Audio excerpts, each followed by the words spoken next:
Okay, hi guys, welcome back to my channel. Hi.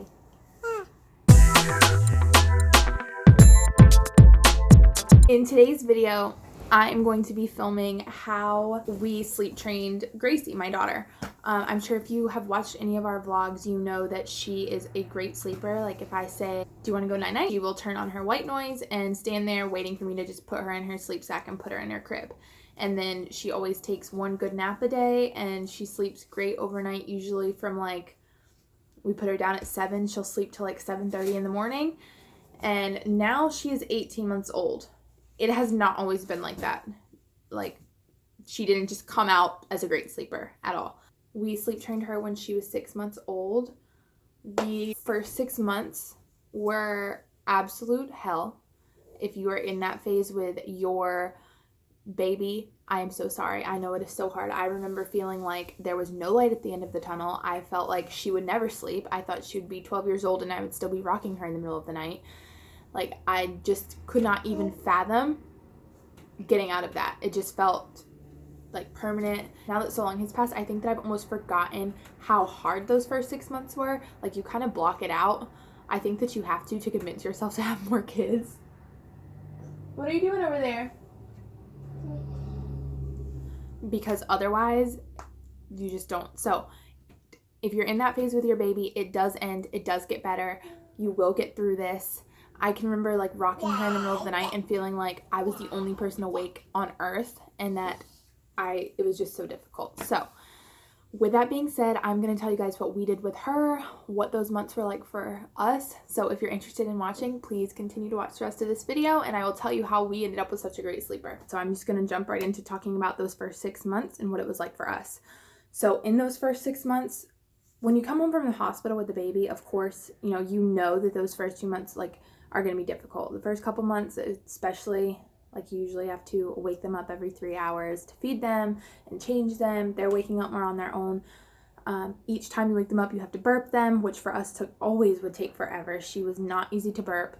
So she would burp, and then if she didn't burp in those first couple months, we would lay her down and she would fuss and cry and end up waking herself back up. So it was this huge process every single time. Wake her up, feed her, change her, swaddle her back up, get her to burp before we could lay her back down. But that is just a given. I think that no matter what, I mean, you can't do anything at that phase. Like, they're so small that you just have to do those things, and that's just part of it. And even then, that was not nearly as bad as when she turned 4 months old. You guys, the 4-month sleep regression hit us like no other. I know a lot more now about safe sleep from doing my own research. She was still swaddled at 4 months old, and I did not know that that was not considered safe. So she was still swaddled. She had been waking up around every like 4 hours, and to me that was normal. I mean, I expected that would basically be like once a night. And that was around like 3 to 4 months. She was waking up like once a night, and that was so doable. And then 4 months hit, and she would wake up. Sometimes she would wake up every hour. Sometimes she would wake up in the middle of the night and be awake for like 2 or 3 hours and just wouldn't go back to sleep. We were exhausted. Each time she was still being swaddled, she was still being rocked to sleep, she was still getting a bottle every single time. Those were all 3 things that she depended on in order to go back to sleep. And to be honest, I think that her association with the bottle needing to sleep contributed to her being like the 99th percentile on weight, because every time she woke up, she needed a bottle to go back to sleep, or she just would not go back to sleep. And so she was definitely overeating, especially going through like the 4-month sleep regression, because she was eating all night, and she didn't need to be anymore at that point. And our pediatrician had told us, she doesn't need to be eating in the middle of the night anymore, but she would not go back to sleep without a bottle. So that was just really difficult at the time. I wasn't breastfeeding anymore at 4 months, so it was like warming up the formula bottle and getting that all ready while she's crying. It was a nightmare, and it was so tough. And she was still in our room at that point. I had the arms reach co-sleeper. She was still sleeping right next to my bed. And so every time she would stir or anything, I would wake up. If either one of us made a small noise, she would wake up. So it got to a point around 4 months where I started realizing like, okay, I don't really think that her being in our room is working for us anymore. And I knew that I wanted to sleep train. A lot of people can say that you can sleep train at 4 months. I don't think that she was ready. And that was just my opinion.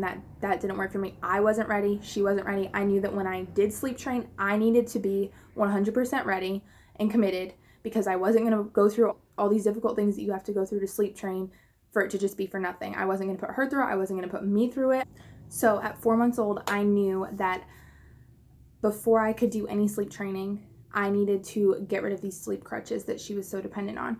And I had watched a bunch of videos on YouTube, and I had watched different theories and ideas and done my research and read about it. And I just decided the very first thing that I needed to do was get her out of the swaddle, because that was so difficult on us in the middle of the night, and I knew that she couldn't sleep without it. And to me, it was just kind of pointless to attempt sleep training if she was still dependent on other things. My ultimate goal was to be able to take her, lay her in her crib, in her sleep sack, but not swaddled, and her fall asleep. That's what I wanted. I had seen, like, my niece has always been such a great sleeper, and I just wanted that for Gracie. With attempting to get her out of the swaddle, the first thing that I did was I had read, like, kind of how to transition them out of the swaddle, and this was while she was still in our room at 4 months. So I started by taking the one arm out, but still keeping it really tightly around the other arm and her chest area. So then it was just one arm out, but I would swaddle it very tightly. And we started that at nap time, and it was difficult. This, to me, the transition out of the swaddle may have been the most difficult part of sleep training for her. We had a really hard time with it. It took us about 2 weeks to get her fully out of it, and her sleep was messed up through that transition period. Once we got that one arm out and she was sleeping pretty well with that, then I took the other arm out, and then I just had it tightly swaddled just around her chest. So then both arms were out and it was just tight around her chest.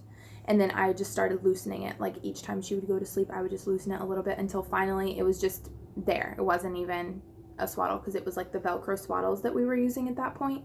So it was easy, like you had the two pieces. So that was step one, was to transition out of the swaddle. It's hard, I know, especially if your baby loves the swaddle. She loved the swaddle from the first time that she took a nap in the hospital. Not all babies like it, but she did. She absolutely loved the swaddle. But once we got rid of that, I was like, okay, now all that we have left to do is the bottle, get her to her crib, and the rocking. Those were like the main things. And so at 5 months, she was not being swaddled anymore. I decided that the best thing for her was going to be to move her to her crib. Before I did any sleep training, I wanted her to be comfortable in her own room, in her own crib. I didn't want to attempt to sleep train her in our room and then make that transition. So we got her into her crib in the middle of the night, and that was like smooth sailing. It was much more difficult on me. We have a video baby monitor. Our room was literally around the corner from her room. Like, I could be there in a second. And she did really, really well with that transition. At that point, I was still rocking her. So I would just go in her room.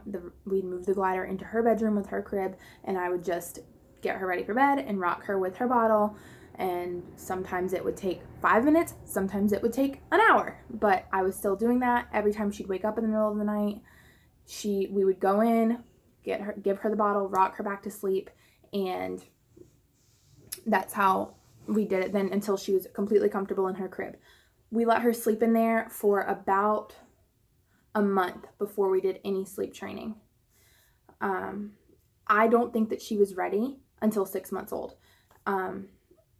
So how I kind of determined that she was ready, I just started noticing it was taking a whole lot longer to get her to sleep when I was trying to rock her.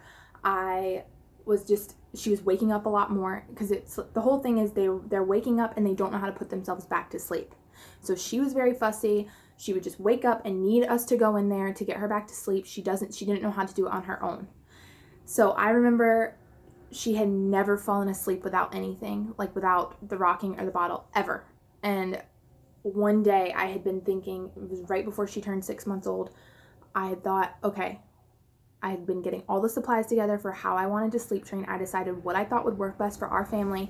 I was student teaching at that time, and I knew that we had February vacation coming up, and that was a week that I would be home from school. So my plan was to do it that week.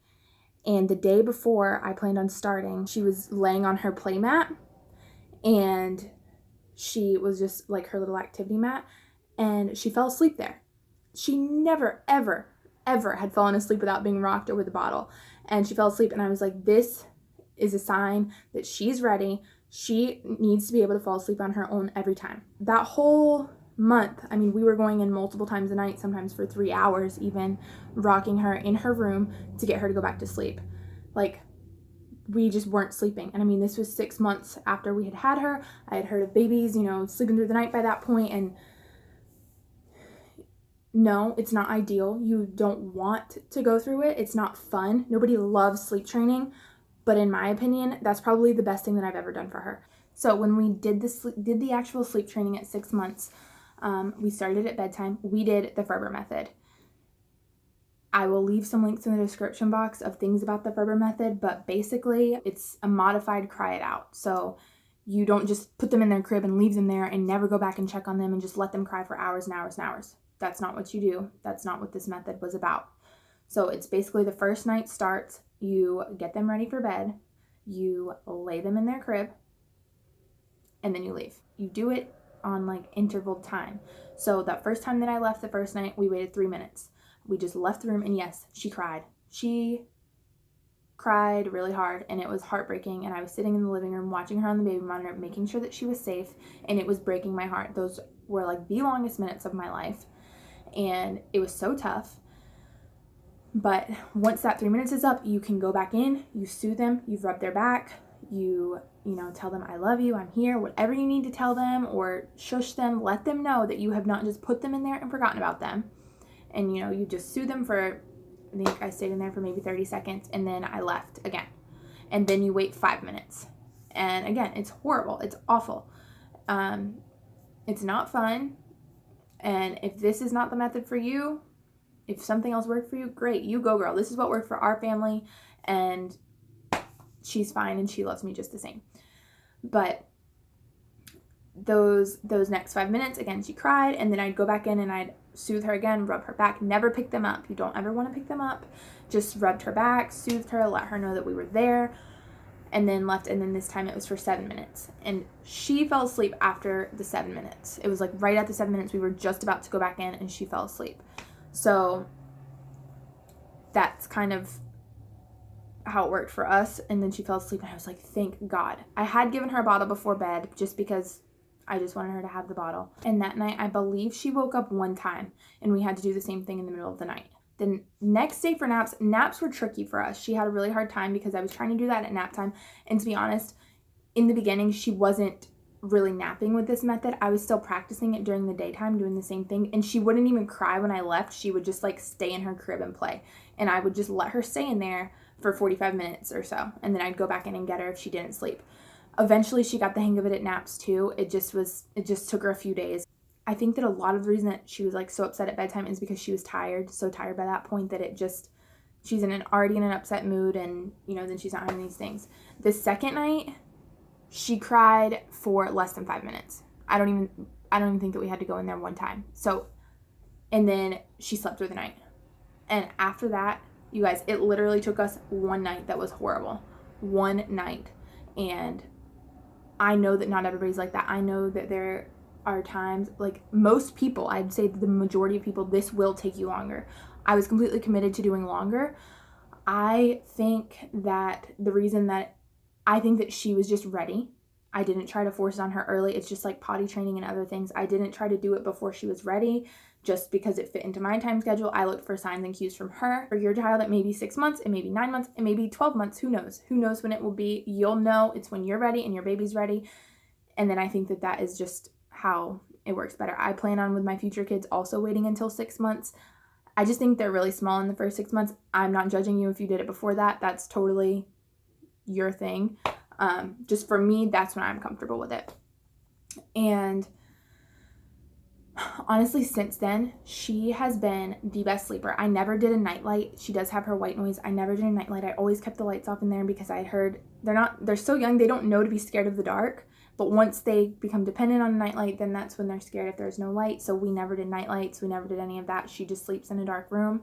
And now I would love for her to like lay down and cuddle with me and fall asleep, and she doesn't. She is a very independent sleeper. She wants to sleep on her own, in her sleep sack, in her own bed, and she won't go to sleep unless it's really in her own space. But she never really cries unless maybe she's teething. It's just on when there's random things happening like that, then she might cry. But for the most part, she's great, and she is just, we've been so blessed. And again, if you're at this point with your babies and you are trying to decide if you want to do this or what method to do, just do your research. There are so many options out there, and just know that no matter what route you choose to take, whether you choose to sleep train or you choose not to, your baby's going to love you just the same. You're not going to traumatize them. It's going to be so hard. It's going to be so hard.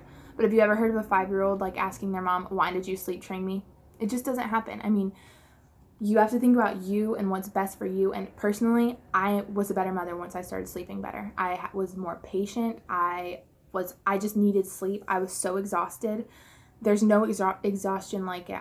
I used to pull all-nighters in college all the time, and there's no tired like when it's been 6 months and you have barely slept. I mean, it just affects every aspect of your life. So just know you will get through this. It will pass. The time will come where your baby sleeps great. They won't sleep with you forever. They won't cry all night forever. You will get through this, and you can do it. And yeah, I hope that this video was a little bit helpful. I know that for us, we were very lucky with it only taking like a night or so, but you know, however long it takes you, I would have done it for as long as I needed to get her to sleep, to get her to the point that she is at now. Because now I just say, are you ready to go night-night? And she comes right in here, she turns on her white noise, and she goes to bed. And she sleeps all night, and she takes one good long nap a day. So we are blessed beyond words with a good sleeper. My next baby may not be like that at all, but for right now, we have a good sleeper, and I just wish you guys luck and send you all my good vibes. I know it's so hard, but you can do this. Anyways, thank you guys so much for watching this video. If you liked it, please give it a thumbs up and subscribe to my channel. I would love to have you here. I'll see you in my next video.